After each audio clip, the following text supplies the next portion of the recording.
Hey guys, today we are doing a time test with the Mighty Hoop compared to a traditional hoop to see how much time I'm actually saving with them and if they're actually worth it. Stay tuned.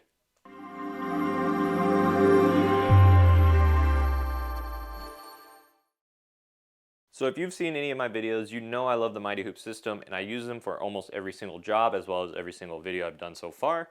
I do store them here on my pegboard wall. I don't have a ton, but I have enough to get the jobs done that I do. Most often I use the 5.5 by 5.5 Mighty Hoop. For slightly larger designs, I use the 6.5 by 6.5. And then for full chest or full jacket bags, I use these larger ones. This is, I think, 9 by 8, and this one down here is 11 by 13. But like I said, more often I use the 5.5 by 5.5. In comparison, most embroidery machines that you get, almost actually all of them that you'll get, come with a traditional style hoop, and they take a little bit more time in my opinion.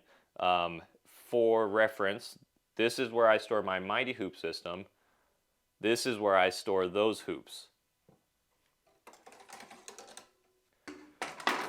So as you can see, I don't use them often.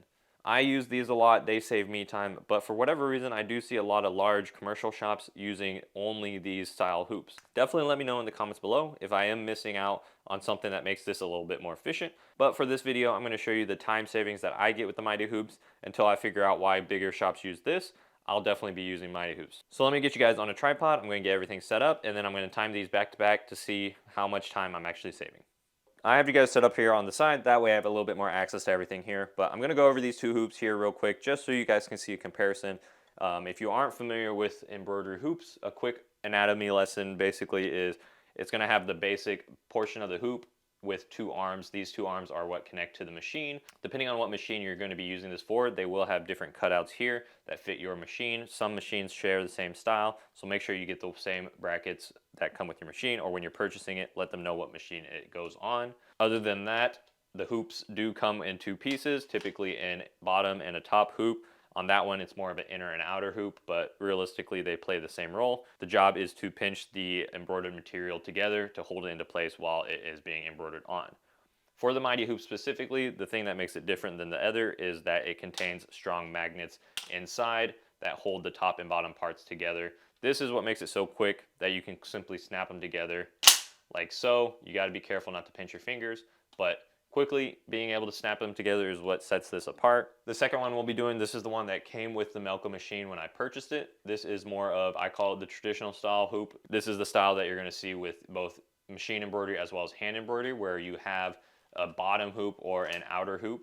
Once you get the fabric in between these, this outer hoop goes around and it does the same thing, pinches it together, and then you would tighten this screw or loosen it to fit the fabric. But it's going to be essentially the same thing where it has two arms that is going to slot in the machine, hold the fabric on the middle, and let the machine embroider it out. For the sake of demonstration, I'm going to be using what I typically use, which is 2 sheets of cutaway medium weight, about 2.5 or 3 ounce stabilizer, just because when you are actually doing this, you do have to work with the stabilizer underneath. Again, I know that's a lot of talking. We're finally getting to action. Essentially, I'm going to be sneaking in the bottom hoop with the stabilizer under this general area, then putting the top hoop on, and then I'll be stopping the time when I feel comfortable that the hoop is secured, and I would then take it to the machine. Starting when I pick up the hoop, finishing when the hoop is tightened and fully ready to go.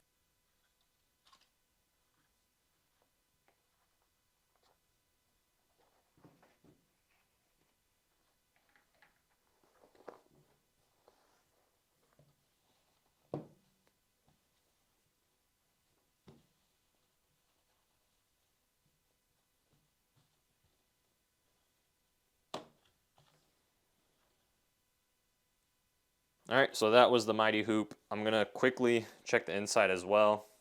Because I am using a smaller sheet of stabilizer, I just want to make sure that the full area was covered. Overall, it is fully covered, so we are good here.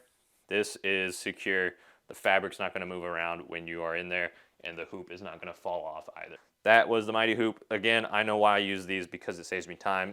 Let's go ahead and switch over to the traditional style ones. So essentially the same thing, starting this when I pick up the hoop, finishing once I have it secured onto the left chest, and then we'll check it out when I'm done, and I'm gonna go ahead and start that now.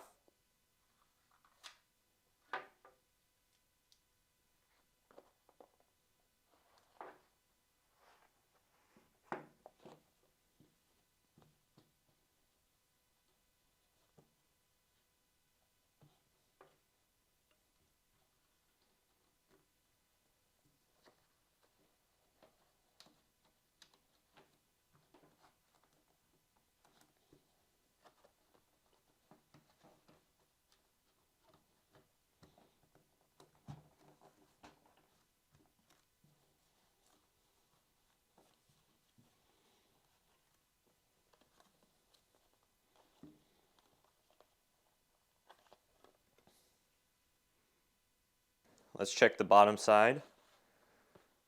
Full stabilizer underneath, and it is tightened. I don't think this is going anywhere either. Hey guys, future me here. I was just editing a video, realized I didn't do an outro for this video. So basically wanted to sum it up that if you look at the video clips, the first one with the Mighty Hoops, it took about 20-25 seconds to get that done. Versus the traditional hoop, it did take a lot longer. I did have to adjust the tension on the hoop itself a little bit to get it to fit the sweatshirt. So maybe if that was dialed in, it would be a little bit quicker. But ultimately, for me personally, I get things done a lot quicker with the Mighty Hoop. Even though it's maybe just a few seconds of time savings per garment, imagine how many garments you're going to be doing, and as you do more, obviously it's going to save you more time. So for me, Mighty Hoops work the best. For you, that might be different. Like I said, I see a lot of commercial shops with the traditional style hoop. Either way, I just wanted to time this out and set it up and see how much time it saved for me, and obviously share it with you guys. So what do you pick? Let me know in the comments below. If you have any questions, leave them down there as well. Either way, I hope you found this entertaining, maybe even learned something. Regardless, I hope you guys have a good one. Take care.